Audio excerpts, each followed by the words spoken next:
Gotta figure out what camera I'm using, what my settings are. Oh, that's funny. What mode I'm in.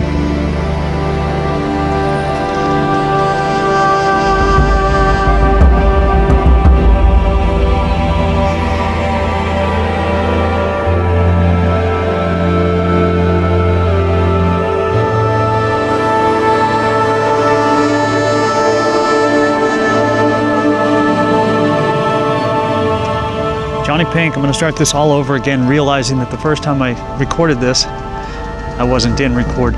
This is my Canon R5, and this is my 500mm f4. I own this. This is the Nikon Z9 with my 500 f4, which I still have. I'm glad I never got rid of that. And I'm out today as a comparison between the two. Really excited about it.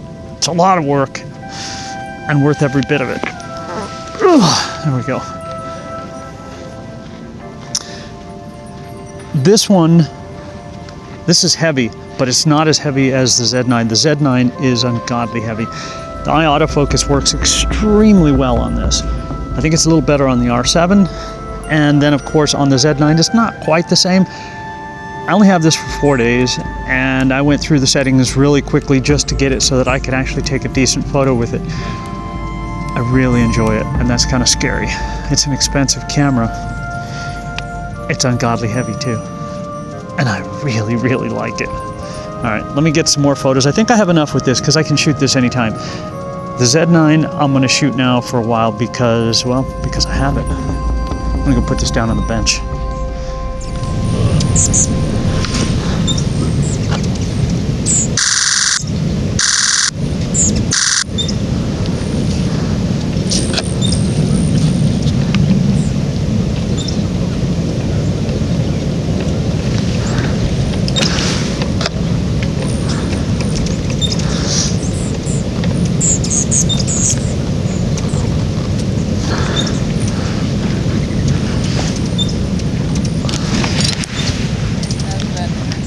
There it goes, picking up my eyes.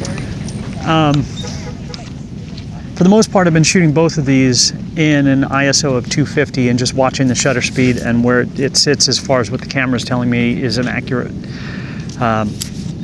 exposure.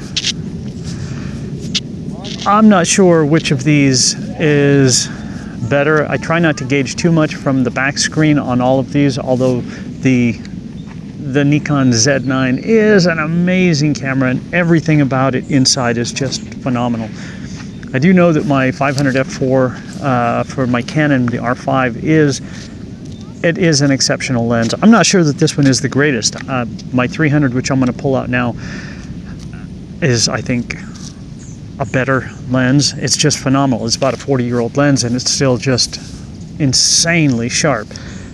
The 200 to 500 worked extremely well on this camera as well. I'm really impressed with the way it worked. So, you know, if you spend $5,500 on the body, the Nikon Z9, and you spend about $900 on the 200 to 500 or $1,500, whatever they are now, you know, you're about $7,000 into it.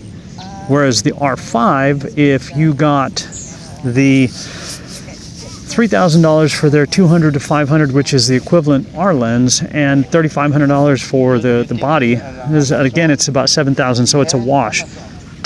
This camera's insane.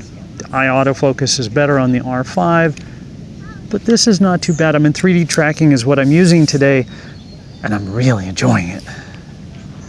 A few more shots with this, a few more shots with the R7, with the R5, and then I'm going to put on my 300mm lens.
You know, the bottom line on all of this, beautiful camera.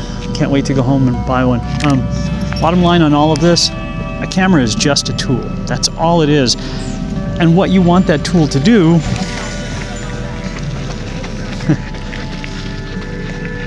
it's just a tool. What you want it to do, well, that's up to you. They all do something. None of them are perfect. There is no perfect camera. There's no perfect lens. They all have their purposes and uses.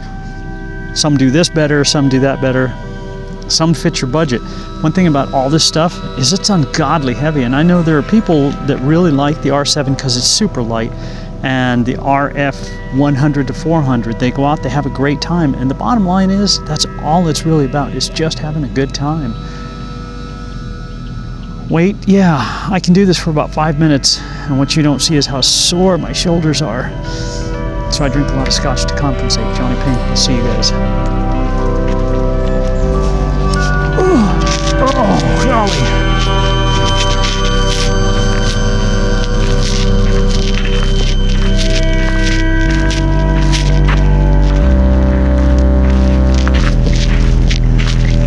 Since there's nobody coming, that's perfect, because now I can fade me out of it.